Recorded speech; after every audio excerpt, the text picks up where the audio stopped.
नमस्कार. मी मृणाल लिमये. पुस्तकं हा माझ्या जगण्याचा श्वास आहेत. इतकं म्हणण्याएवढी मी पुस्तकवेडी आहे. या पुस्तकांचं, लेखकांचं माझ्यावर अपरिमित इतकं ऋण आहे. हे ऋण फेडण्याचा किंचित मात्र प्रयत्न माझ्या ह्या यूट्यूब चॅनेलच्या माध्यमातून मी करत आहे. पुस्तक बिस्तक या माझ्या चॅनेलवरती तुम्हा सर्व श्रोत्यांचं, प्रेक्षकांचं मनःपूर्वक स्वागत. अर्थात हे ऋण फेडण्यासाठी मी जेवढा प्रयत्न करणार आहे त्याहीपेक्षा जास्त मोलाचं सहकार्य तुम्हा सर्वांकडून आहे आणि त्यामुळे मी आधीच तुम्हा सर्वांचे आभार व्यक्त करते. काय करणार आहोत आपण इथे? पुस्तकांवरती, लेखकांवरती गप्पा मारणार आहोत. काही वेळेला मला आवडलेल्या लेखांचं वाचन मी करणार आहे. काही कविता देखील सादर करीन आणि ह्या माध्यमातून वेगवेगळे साहित्य प्रकार आपल्याला कसे कळतील आणि आपण त्याचा आस्वाद कसा घेऊ, एका आस्वादकाच्या, एका वाचकाच्या दृष्टिकोनातून सादर केलेला हा माझा अतिशय प्रामाणिक असा प्रयत्न आहे. आज आहे आषाढी एकादशी आणि त्याचं निमित्त करून अरुणा ढेरे यांचं हे अतिशय सुंदर पुस्तक आहे, कवितेच्या शोधात. या पुस्तकातील संत परीक्षा ह्या नावाचा एक लेख आहे आणि त्याचं अभिवाचन मी आज तुमच्या पुढे सादर करणार आहे. संत परीक्षा. पंढरपूरला 28 युगे विटेवर उभा राहिलेला तो काळा लावण्याचा पुतळा विठ्ठल म्हणजे संतांचे सुखाचे निधान. तो त्यांचा देव आहे, गुरु आहे, त्यांची माय आहे आणि त्यांचा सखाही आहे. विठ्ठलाशी संतांचे असलेले हे परोपरीचे नाते मराठी लोकसंस्कृतीने जपले आणि वाढवले आहे. सावता माळ्याच्या संदर्भातल्या अशाच एका लोकगीतातून प्रकटणाऱ्या देवभक्त संबंधांचा वेध इथे घेतलेला आहे. 1927 मध्ये प्रथम छापले गेलेले एक सावता माळ्याचे गाणे आहे अगदी साधेसेच, पण मोठे गोड आहे. प्रसंग आहे संत परीक्षेचा. तसला आणखी एक प्रसंग आपल्याला माहीत आहे. गोरा कुंभाराने एकदा थापटणे घेऊन संतांच्या डोक्याची मडकी तपासली होती आणि नामदेवाचे मडके तेव्हा पक्के न भाजलेले म्हणून बद्द निघाले होते. तेव्हाचा तो प्रसंग, ती मुक्ताबाईची तिखट थट्टा, तो नामदेवाचा भोळा राग, आपल्याला ते सगळे माहीत आहे.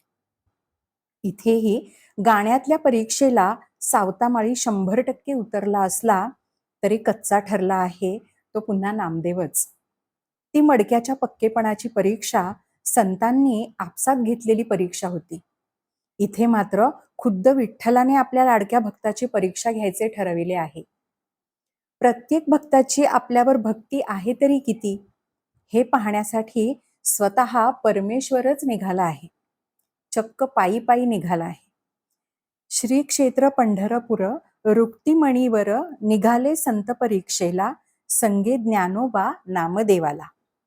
पंढरपूरच्या पंचक्रोशीत देवाचे कितीतरी भक्त, त्यांच्याकडे जावे, त्यांची भक्ती जरा जोखून पाहावी असे एकदा विठ्ठलाला वाटले. लीला विश्वंभर देवच तो, कृष्णाचेच ते एक रूप. संतांच्या मनातला विठ्ठल एकीकडे माऊलीहून मवाळ, करुणाघन, वेल्हाळ असा आहे खरा, पण दुसरीकडे तो फार लबाड, मिश्किल आणि बेरकी आहे. त्याला सर्वांच्या मनांची ओळख आहे, पण तरीही तो अनोळखी होतो, परीक्षा घेतो. भक्तांना त्याच्या विरहाने होणारे दुःख, त्यांना अखंड लागलेला त्याचा वेध, त्याच्या कृपाळूपणामुळे त्याच्याविषयी वाटणारा विश्वास, तो नटनायक या सगळ्या मनोभावांचे अखंड खेळ मांडतो, भक्तीचे नाट्य रंगवितो. तो प्रसंग घडवतो, कोडी निर्माण करतो आणि कोडी सोडवितोही. तो मरणाची भीती घालतो अन मरणाला सिद्ध झालेल्याला मोठ्या ममतेने जीवनाची मिठी घालतो. हे सगळे त्याचे आवडते छंद. तो महामायावी नाट्य निपुण आणि त्याचे भक्त अगदी साधेसुधे, परमश्रद्धाळू, म्हणून दरवेळी त्याचे नाटक त्याच्याच कलांनी रंगत जाते. आता हेच पहा ना, लोकप्रतिभेने या गाण्यात त्याचे एक नाटकच रंगवले आहे. पंढरपुराहून देव संत परीक्षेला निघाला आहे. बरोबर आहेत त्याचे दोन लाडके भक्त, ज्ञानदेव आणि नामदेव. त्यातला ज्ञानदेव तर सगळ्या परीक्षांच्या पलीकडचा आहे. तो भक्तांचा राजा आहे. ईश्वराच्या हृदयात तो असा सामावला आहे की परीक्षेपुरता देखील त्याला वेगळा काढणे देवाला अशक्य आहे. इतकेच काय, त्याच्या परीक्षेची नुसती कल्पना देखील त्याला असह्य आहे. ज्याच्या मनातल्या भावाच्या उजेडात प्रत्येक माणसामधला देव जागा होऊन उठतो, तो ज्ञानदेव. त्याची कसली परीक्षा? दुसरा नामदेव. तो मनाने कायमच मूल आहे. त्याचा आनंद, त्याचा रुसवा, त्याचे दुःख आणि त्याचा राग सगळेच एखाद्या लहान पोरासारखे निष्पाप आणि गोड आहे. सगळ्या प्रौढ संत विचाराला बाळमधाचे बोट लावणारे त्याचे भाबडेपण आणि संतचरित्रातील करकरीत दुःख वास्तवावर आपल्या आयुष्यातल्या दंतकथांची सरळ भोळी सावळी धरणारे त्याचे अजाणपण यांचा एक अमीट ठसा मराठी माणसाच्या मनावर कायमचा उमटला आहे. इथेही पहा, विठ्ठलाने ज्ञानदेवाबरोबर नामदेवालाही बरोबर घेतले, तर त्याला लगेच अगदी ऐट वाटली. आपल्या भक्तीचा त्याला कोण अभिमान? प्रत्यक्ष विठ्ठल बरोबर त्याच्या ताटात जेवलेला ना. होता अभिमान नामदेवाला, एका ताटी जेवला भोजन आला. शिवाय दिवाळीत नरक चतुर्दशीला देवाला स्नान घालून, अलंकार घालून 4 घटका मिरवून आणण्याचे भाग्य त्याच्याखेरीज इतर कोणाचेच नव्हते. म्हणून नामदेवाला स्वतःच्या भक्तीचा गर्व झाला. विठ्ठल तर सगळ्यांची मने जपणारा, सारे ओळखून असणारा. त्याला नामदेवाचे मन लगेच समजून आले.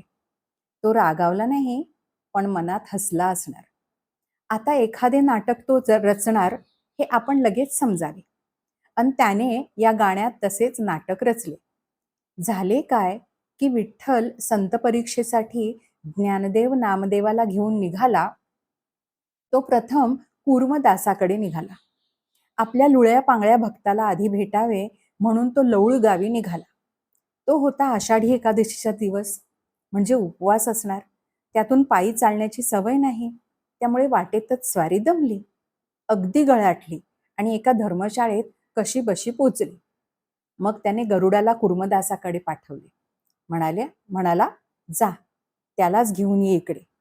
कुर्मदासाकडे गरुड गेला खरा, पण कुर्मदास भलताच भावभोळा. तो हुरळला नाही की काही नाही. नामदेवासारखा भाबड्या ऐटीने खुलूनही गेला नाही. त्याने हात जोडून म्हटले, तुमच्या पाठीवरून मी कसा बरं येऊ? देवपिता माता रुक्मिण त्यांचे तुम्ही वाहन, पाय कसे लावू सिंहासनाला, ठेवतो चरणी मस्तकाला. त्याने म्हटले, तुम्ही विठ्ठलाला कळवा माझा नमस्कार आणि सांगा की लेकराला तुझ्या कृपेचं स्तनपान करण्याची तळमळ लागली आहे. हा निरोप कळला तेव्हा देव चकित झाला. कुर्मदासाच्या सरळ उत्कट भक्तीने सुखावला देखील. त्या आनंदाच्या भरात त्याला शंका देखील आली नाही की देवाला उठून आपल्याकडे आणण्यासाठी कुर्मदासाने हा विनय दाखवण्याची चतुराई केली असेल का? देव आपला उठला लगेच आणि निघाला आपली दमणूक विसरून पुढे. पण नामदेवाच्या मनातल्या गर्वाचा काही त्याला विसर पडला नव्हता. वाटेत लागले अरणभेंडी गाव. ते गाव सावता मळ्याचे. त्याचा मळा वाटेतच होता. ऊस मक्याने भरभरून पिकलेला मळा. तो पाहिला आणि देवाच्या मनातल्या नाटकाची रंगभूमी निश्चित झाली. मग त्याने तिथेच आपल्या दोघा सोबत्यांना थांबवले. न कळे ईश्वरी माया, गर्व उतराया. थोडे थांबविले दोघा जणाला, सावता माळ्याच्या कुंपणाला. देव सावता माळ्याच्या मळ्याशी थांबला. त्याला खूप तहान लागली. थकलो मी, तो म्हणाला. तुम्ही थांबा इथेच दोघं, मी मळ्यातून जरा पाणी पिऊन येतो. ज्ञानदेव नामदेव बाहेरच थांबले आणि विठ्ठल मळ्यात शिरला. आपल्या वाटेवर आपल्या खुणेची तुळसपत्री आणि फुले पुढे मागे टाकत निघाला. तो थेट हातात खुरपे घेऊन काम करणाऱ्या सावता माळ्याच्या पुढ्यात आला. समोर प्रत्यक्ष पांडुरंग येऊन उभा राहिलेला पाहिला आणि सावता माळ्याला आश्चर्याचे आनंदाचे भरतेच आले. त्याने फुलमाळा वाहून देवाची पूजा केली. पण विठ्ठलाला हे पूजेचे उपचार नको होते. त्याचे नाटक वेगळेच होते. तो घाबरा होऊन घाईघाईने म्हणाला, मला लपव बाबा कुठेतरी. 2 चोर माझ्या मागे लागलेत. किती हिकमती केल्या, पण ते माझा पिच्छा सोडायला तयार नाहीत. दोघे मिळून लागले पाठी लुटायासाठी. कुठेतरी जागा पाहून मजला, लपवून ठेव थरकाप सुटला. आता देवाची ही थाप सावता माळ्याला कशी पचावी? प्रत्यक्ष त्रैलोक्याचा धनी, त्याला कोणाची भीती असणार? देवाची माया काय सावता माळ्याला ठाऊक नव्हती? पण देवाने नाटक चालूच ठेवले. अरे मी खूप लटपटी केल्या रे, पण काही उपयोग नाही. आता तर माझं डोकंच चालेनासं झालंय. माझ्यावर केवढा कठीण प्रसंग गुदरला आहे पहा. असा झिडकारू नकोस मला, हसू नकोस असा. मी अगदी रडायला आलो आहे बघ. आणि विठ्ठल चक्क घाबरून रडू लागला. देवाच्या डोळ्यातला तो अश्रूंचा पूर पाहिला आणि सावता माळ्यानं आपला अविश्वास चटकन बाजूला ठेवला. पूर्ण श्रद्धेने त्याने देवाची ती दयनीय अवस्था खरी मानली आणि तो म्हणाला, "उस मका लाविला थर छपून निर्मळ, बसा तुम्ही देवा अडचणीला, ठेवी तो पाळत चोरट्याला." पण देवाला उसात लपायचे नव्हते. त्याच्या मनात लपण्याची एक वेगळीच जागा होती. त्याने म्हटले, "आता असं बाहेर कुठं लपून बसायला वेळ नाही सावत्या. ते दोघं आलेच असतील इथवर मला हुडकत. आता असं कर, मला तुझ्या पोटातच लपव." क्षणाचाही वेळ न लावता सावता कबूल झाला. त्याने एकवार आपले खुरपे उचलले आणि आपल्या पोटात खुपसले. त्याचे प्राण कासावीस झाले, पण तो मागे सरला नाही. त्याने पोट फाडले, दोन्ही हाताने उघडून धरले आणि पांडुरंग सरळ त्याच्या पोटात शिरला. त्याने सावत्याचे पोट पुन्हा मिटवून घेतले असणार. झाले. इकडे वाट पाहून ज्ञानदेव नामदेव कंटाळले. शेवटी नामदेव म्हणाला, "आपण पाहूया चला विठ्ठल कुठे हरवला ते." पाठीमागे नामान दिलगिर येईना ईश्वर, बरोबर घेऊन ज्ञानोबाला निघाली दोघे चौकशीला. दोघे मळ्यात आले, ते सावता माळ्यापाशी. नामदेवाने त्याच्याजवळ विठ्ठलाची चौकशी केली आणि सावता माळी नेहमीचा नम्र शांत भाव सोडून अनोळखी माणसासारखा बोलू लागला. कारण आता सावता एकटा थोडाच राहिला होता. त्याच्यात तर प्रत्यक्ष ईश्वर सामावलेला होता. तो विठ्ठलच सावत्याच्या तोंडून म्हणाला, "कोण रे तुम्ही? कुठून आलात? तुमचा मी स्वामी आहे, समजलात? माझ्यामध्ये आहे तुमचा विठ्ठल." हे ऐकून नामदेवाला तर हसूच लुटले. त्याला वाटले की सावतामाळी झालाय भ्रमिष्ट. पण ज्ञानदेव शांतपणे सावतामाळ्याकडे निरखून पाहत होता. अचानक त्याची दृष्टी सावत्याच्या पोटाकडे गेली आणि तो थबकला, चकित झाला. त्याने नामदेवाला खूण केली. सावतामाळ्याच्या पोटात पांडुरंग घाईघाईने शिरला खरा, पण दाराच्या फटीत पदर अडकावा तसा सावतामाळ्याच्या पोटातून विठ्ठलाचा शेला बाहेर डोकावत होता. तो शेला पाहिला आणि नामदेवाने तो अचूक ओळखला. प्रत्यक्ष विठ्ठलाला पोटी घेणाऱ्या सावत्याकडे तो थक्क होऊन पाहता राहिला. मग पुन्हा त्याची लहान पोरागत अवस्था झाली. तहानेल्या वासरासारखा कासावीस होऊन तो रडू लागला. पांडुरंगाला बाहेर काढा म्हणून विनवू लागला. दीन होऊन लोटांगण घाली तुमच्या हृदयाशी, साठविले ब्रह्मांड नायकाला, एक वेळ भेट करा मजला. आणि सावतामाळ्याचे पोट पुन्हा एकदा फाटले. आत साजिरा गोजिरा विठ्ठल आदिमाय रुक्मिणीसह सिंहासनावर बसलेला दिसू लागला. ते दृश्य पाहून ज्ञानदेवाला देवाचे लीला नाटक सहज समजून आले. नामदेवासाठी देवाने ही माया रचली आणि आता नामदेवाला आपली चूक समजली आहे हे ज्ञानदेवाने ओळखले. तो नामदेवाला म्हणाला, "तुझं अहंकाराचं पाप आता धुवून निघालं नामदेवा." नामदेवाने हात जोडले. तो बिलंदर विठ्ठल अगदी संतुष्ट झाला. आपण रचलेल्या लीला नाटकाची अशी सुंदर अखेर झालेली पाहून त्याने भक्ताच्या दीनवचनांचा मोठ्या आनंदाने स्वीकार केला असेल तर नवल नाही. नेहमीच्या प्रथेप्रमाणे सावतामाळ्याला वर मागण्याची त्याने प्रसन्नपणे अनुज्ञा दिली. सावतामाळ्याच्या मनात ऐहिकाचा लोभ नव्हताच. आपल्या भक्तीची अलंकरणे लेवून देव सजावा ही साधीशी इच्छा प्रकट केली.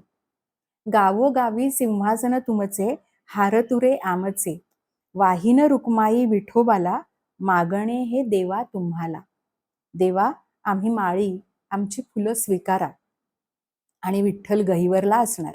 सावता माळ्याने ज्या भक्तिभावाने स्वतःला फाडून घेतले होते, त्या भक्तिमागचा निरपेक्ष भाव बघून तो प्रेमाने भरून आला असणार.